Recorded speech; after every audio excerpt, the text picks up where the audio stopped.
the most lingering comment I ever heard someone make about millennials was an older man I was talking to about the way we think about finances. When he dreamed about being a millionaire as a young man, he talked about yachts and mansions and trips to the Bahamas. When I did, I talked about living debt-free and being able to buy dinner out without looking at my monthly budget.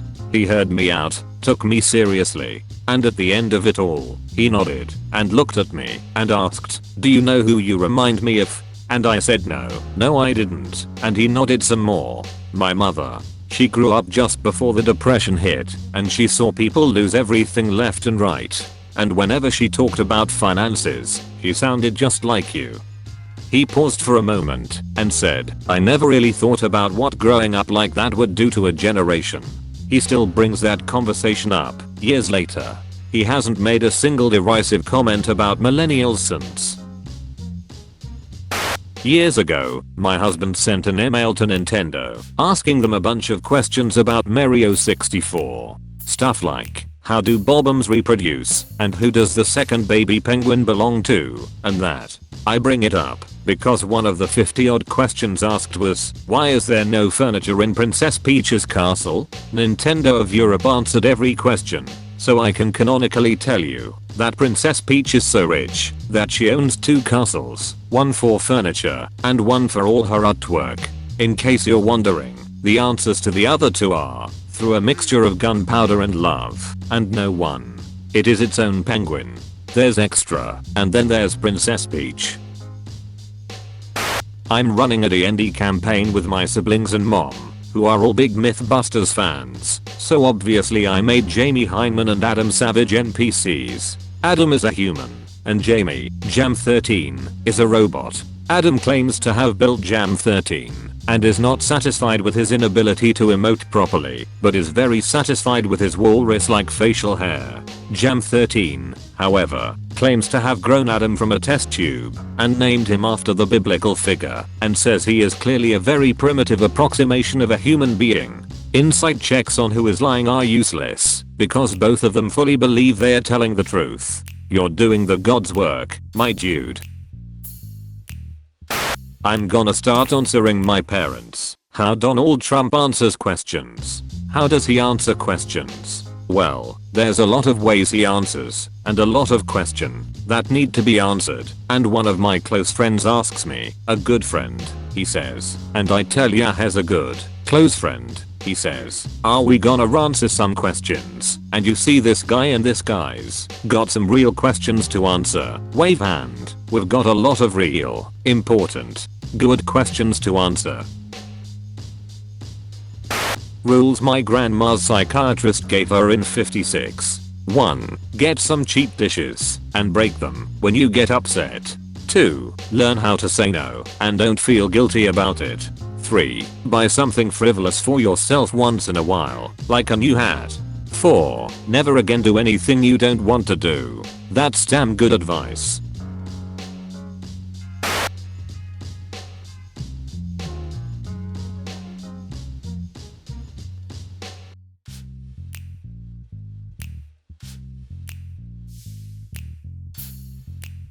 My buddy read an article about octopus intelligence. It was feeding time, and the handler dumped some shrimp into an octopus tank. Then he went into another room and sat at his desk. A while later, a shrimp was tossed onto his desk. The octopus, upon finding one bad shrimp in the lot, had grabbed it, escaped its tank, crossed the hall, and threw the expired shrimp at its caretaker. Not only does this showcase their problem-solving capabilities, but also that it could have escaped at any time. It just broke out this time to chuck an off shrimp in indignation at its handler. That's not just intelligence, that's a human-like reaction. Kinda make you wonder exactly how smart these guys can be. Oh my god.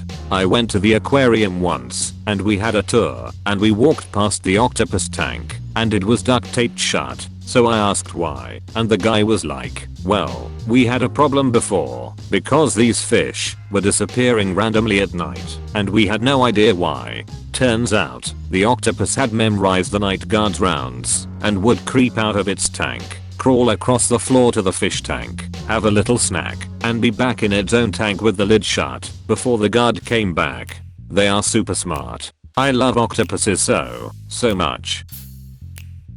I'm both delighted and fucking terrified. Once I went to the aquarium where they had a baby Pacific red octopus in a tank. I had gone there to work on a few real life sketches. Obviously I wanted to do one of an octopus. So I kinda just kneeled in front of the tank and started sketching.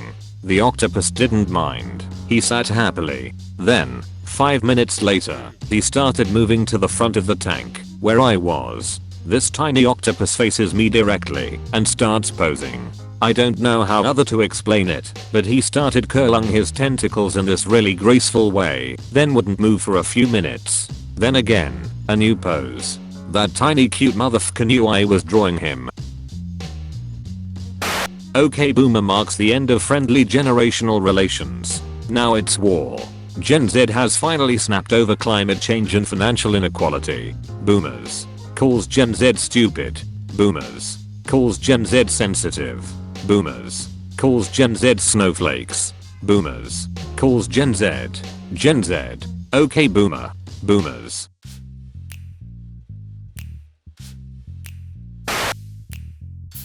Mermaid by Sergei Karlasov. Okay, that's fucking terrifying and cool. Whoa, I love this interpretation of mermaids. Not human sized, but the size of like a blue whale.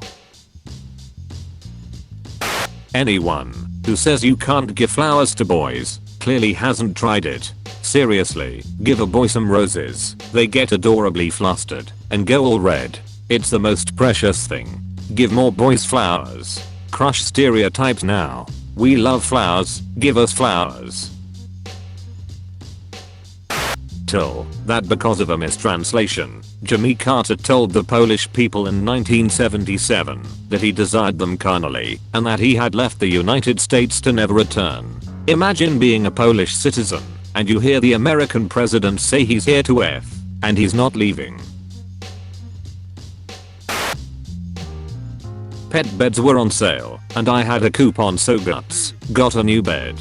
It's very plush, he likes it a lot. That's a weird looking dog, but he's still a cute dog. I don't want to be a fucking farmer in Stardew Valley. I want to be an incredibly attractive and surprisingly reclusive romanceable bachelor who stares at like water and trees for 1 to 6 hours of the day, only to be bothered by a filthy down and out farmer kid with a surprisingly accurate ability to guess what items I like. I've been standing outside your bedroom every Thursday at 4 PM with a bag of Skittles, and yet you refuse to acknowledge me. You need to right click me to engage conversation, king. Dog, I hope my future kids respect me because I'm such a softie and I'm gonna have such a hard time saying no to them. One of my close friends uses a don't say no approach to her parenting style. It's more of a let them say no style, but it works. When they ask for something, like, can I go or can I have, she responds with, is there any reason you can't / shouldn't? No matter their answer, she asks, why? Basically asking them to elaborate. A simple yes or no doesn't cut it. It builds their language skills and understanding of how their actions yield positive and negative results. If they know their behavior hasn't been satisfactory, they may still be rewarded for acknowledging it. Even if they try to lie, well, she basically catches them in a lie. After talking it out, she asks again, should I let you have / go? Even though she wants to give them everything they ask for, she also wants them to know and understand what it means, whether or not they deserve it. And it really seems to be working. I just traded my neighbor a jar of raw honey for his parakeet's corpse. It is also worth noting that the only reason I have so much raw honey is because I made a dress for a beekeeper's daughter, and that I need the parakeet bones to make a necklace for the woman who fixed my antique cello, and that I got the cello as payment for juggling at a child's birthday party. When did my life get this weird? Your life is a fucking side quest. Seduce me with ridiculous history facts. Pineapples used to be so expensive that people would rent them for parties as prestige decoration. That's the Homeboy did not have to flex that hard in that third picture.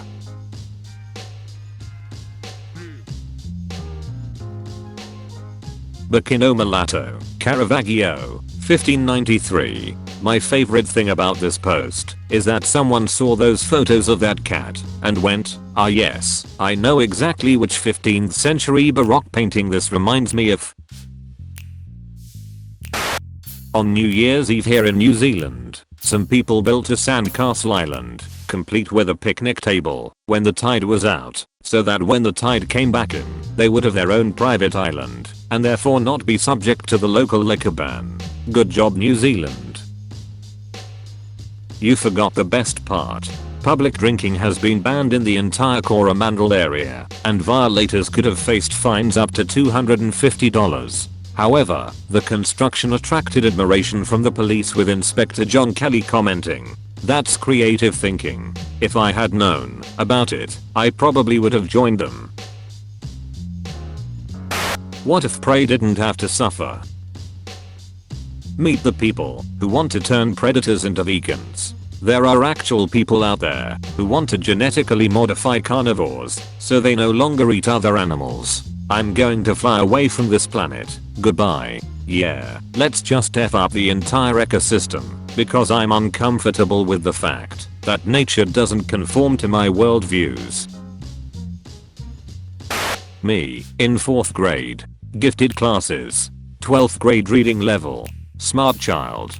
Parents. OMG, let's raise our expectations forever. Me, now, average intelligence compared to my classmates. Incredibly anxious and emotional. In need of help. Parents. TSK, you're better than this. I won't harass you for being Muslim. That's fucked up. But I can and will harass you for posting pregnant finnies. That isn't right. Dude. Now this is the kind of hate I want. Indiana Jones more like Fedora the Explorer. I'm deleting. Commissioner Gordon. If I shine this light into the sky, a man dressed like Dracula shows up. Internal Affairs Investigator. I'm not sure how that's a good use of tax doll. Commissioner Gordon. He brings us lots of inadmissible evidence. Are you fking kidding me? You know how this would actually go. Commissioner Gordon. Slaps roof. You know how much overtime I don't have to pay on account of this bad boy. Internal Affairs Investigator. Yeah, but still. Commissioner Gordon. I just turn it on, and instead of paying a whole precinct time and a half to never see their families, a guy dressed as a bat punches whoever we are looking for a bunch of times, and dumps them in the parking lot. Internal Affairs Investigator. That's not. Commissioner Gordon. Sometimes I fire it up, just to see who we get. It's like having a cat that brings you guys with 20 warrants out for their arrest, instead of dead birds. Internal Affairs Investigator. Okay, but you can't tell people that. Like, we can't say it out loud. Commissioner Gordon. So I shouldn't have told the FBI they could borrow it if they ever feel like clearing their most wanted list. I still don't understand the phrase luck of the Irish, because the luck of the Irish is, historically speaking, fucking terrible. ASMR helping Leonardo DiCaprio's girlfriend with her Algebra 2 homework. I can't even count how many comedians have aspired and failed to be as funny as this title.